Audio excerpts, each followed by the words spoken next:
what I would tell my patient, do with my patient now, is finish the other 7 inhalations with my patient. Make sure they know what 10 feels like, and I want to make sure my patient can tolerate 10.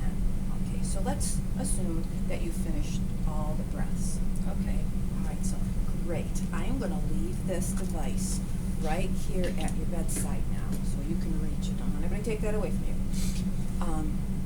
And every hour or so, I want you to pick that up and do 10 breaths.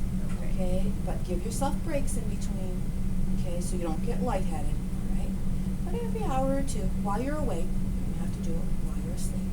And if you forget my directions, I'm going to leave the sheet with you so you can see the directions on how it has to be done.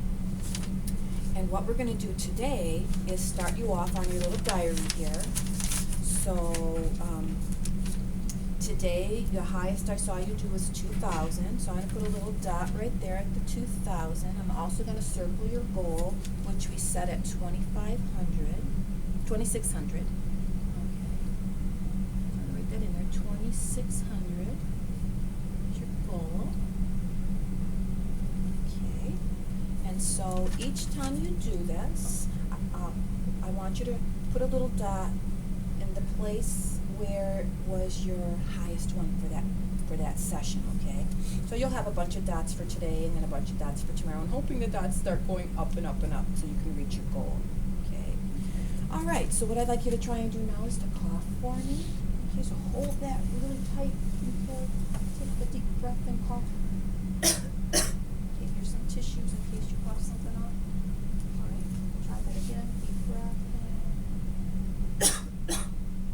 Feel like you've got anything in there? No. No? Feels kind of dry. All right. Are you feeling okay? Yeah. All right. You're not having any pain or anything like that? No, pain's okay. Okay. And then I would do my follow-up assessment. So I would listen to her breath sounds, and I would check her heart rate and her respiratory rate again.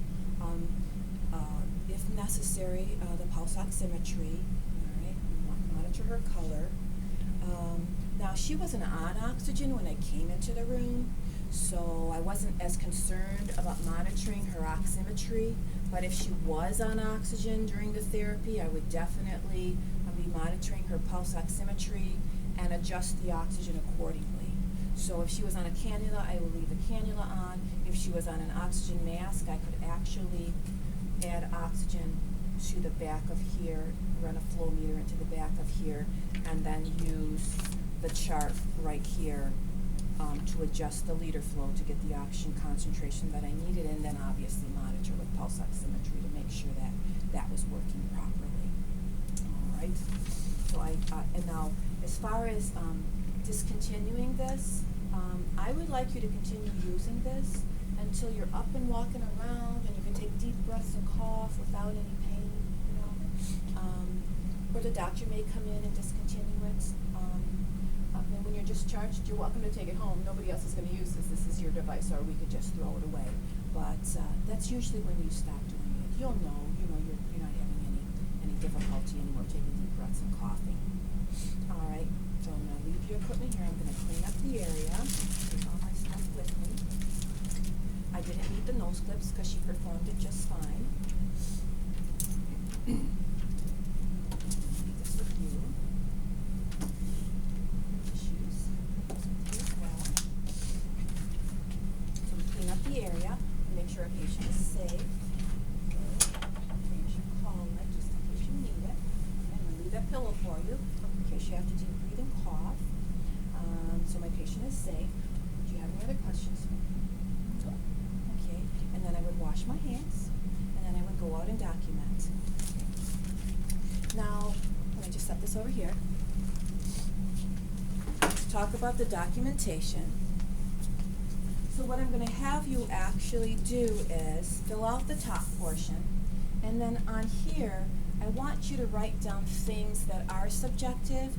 You won't necessarily write down what the subjective information is, but for example, up here you would write down that this is what the patient says, okay?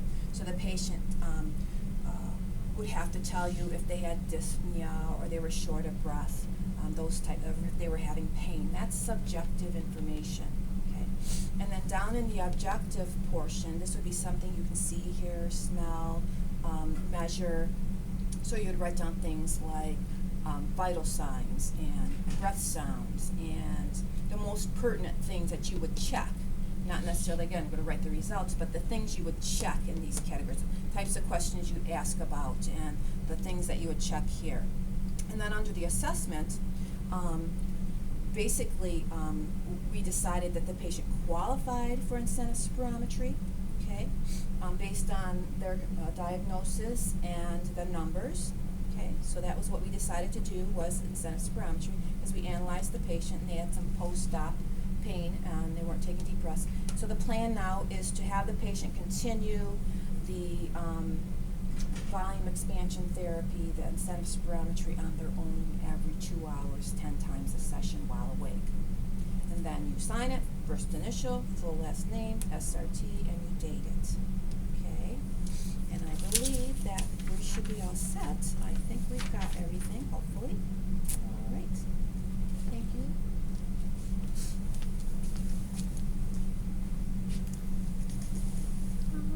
How do we stop it?